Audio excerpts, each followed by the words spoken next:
Greetings, YouTube. Welcome back to the channel. I have been so busy this weekend with so much content produced around the final version of what feels like a scammed point system that just made a few people happy and way more people disappointed and even angry, including myself.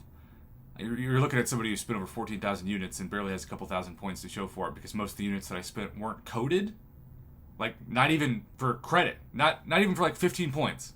It remains such a mystery how this entire event was scheduled that I would be less surprised if I found out than anything that they just shook a magic 8-ball or started throwing darts at a dartboard and just picking values randomly out of thin air, because that's about how much planning it feels like went into the point system of this.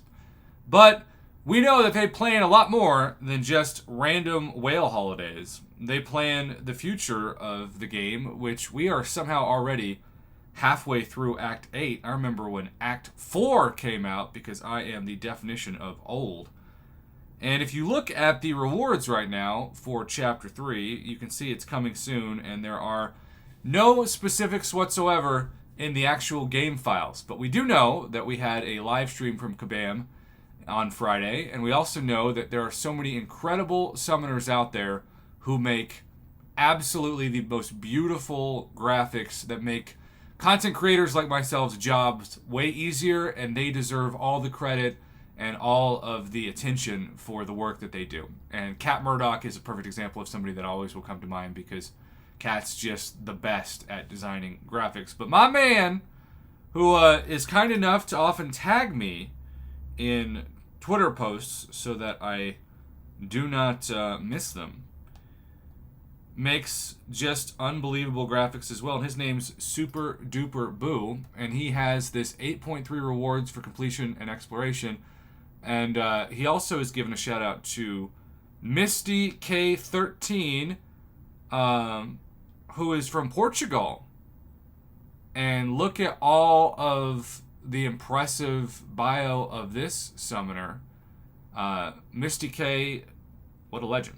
Okay, so I am going to show the SD Boo / Misty K graphic for us to check out. Now, I gotta be honest, the completion rewards are mostly not even what the kids would call mid. A 6-star rank up gem crystal from rank 3 to rank 4 is not worth much at all anymore. It's not worth getting excited about compared to what you can get for not doing any actual content work at all. The 6-star rank up gem that's a generic from 2 to 3, also not something worth getting excited about.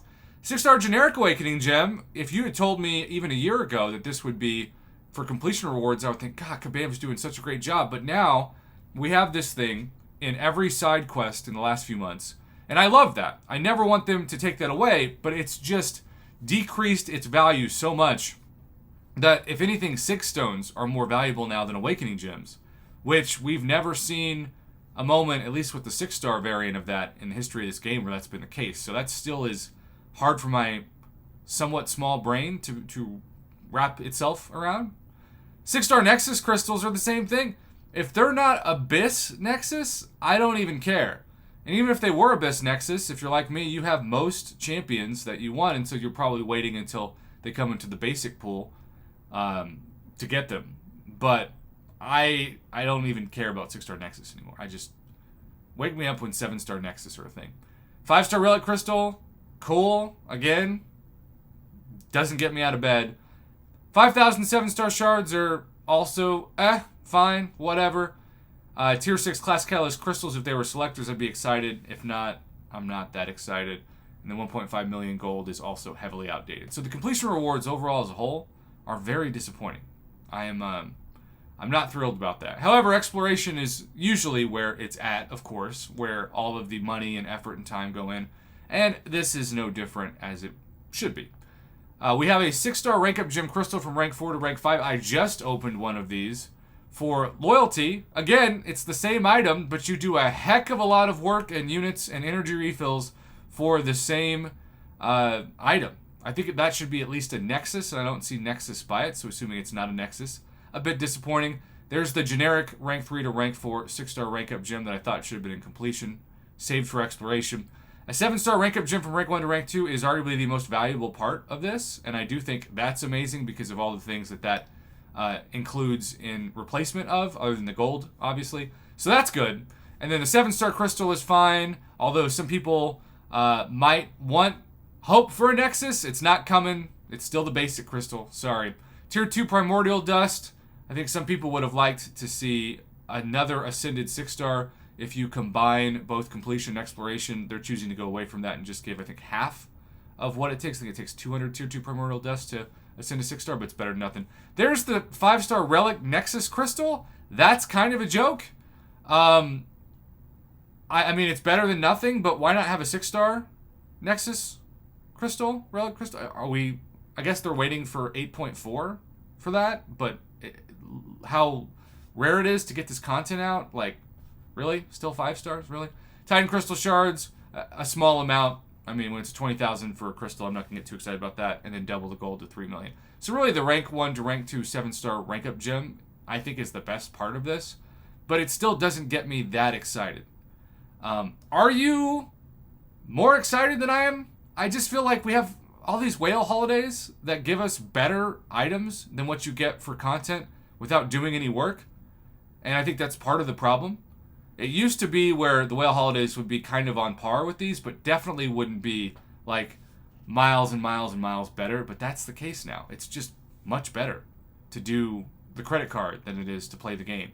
And I get so many OG players are burnt out and tired of that and have walked away, many this year, because they just can't justify the spending anymore when skill used to feel like it defined their game. And now, even with Battlegrounds and War and Incursions and Alliance Quests, it just doesn't give them the same emotional satisfaction that it once did to have the top skill in the game. And as somebody who's never had the top skill in the game, I remain about where I've always been, which is commentating about the game and doing my best to clear some content, but not trying to oversell my own skills. That would be bad. So, Super Boo at SDB with 3 U's. And I love the Dragon Ball Z graphic behind. So cool. I also like that you have kept the old school Twitter icon, even though they have literally tried to kill it with the X. You remain steadfast, my friend, and still using the old logo, and I think that's pretty cool because it was $1 billion plus in brand equity that was destroyed when they changed the logo. And I want to give a special shout out to @MistyK13, and I would encourage everybody to do what I'm doing. So you can see at Super Duper Boo, I'm going to make sure to follow Super Duper Boo. And then Misty K also follow. So, yeah, both are fantastic graphic designers that deserve all of your social media support, and I appreciate their efforts to make videos like this a whole lot easier and quicker to go through. And it's just a blessing to be a part of such a great community.